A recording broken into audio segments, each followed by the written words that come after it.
So here's the completed bed. It's sunny out today, as I'm sure you can tell, so I was able to get a better view for you guys today because it has been pretty gloomy these past days, which I don't mind, but it is very nice and refreshing to have the sunshine coming in. So this isn't a real candle, just so you guys know.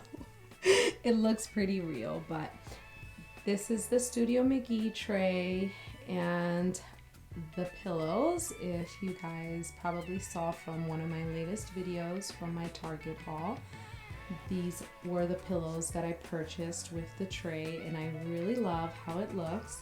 This duvet cover is from Amazon. I love that it's 100% cotton, and I love that it's tieable here. I love that little added touch.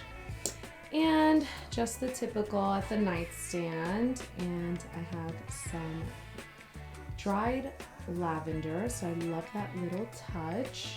And that's pretty much it. I just love how it looks when the sun is peeking through.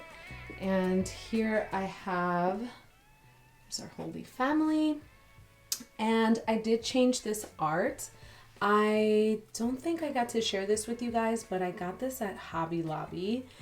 The original price was $17.99, but it was on clearance at 90%, so I got it for $1.79, and I just loved how it looked.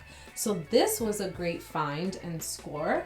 Here are my beautiful Valentine's Day roses from my honey, and this is another faux candle just in case, but I love how it looks. It just looks so real.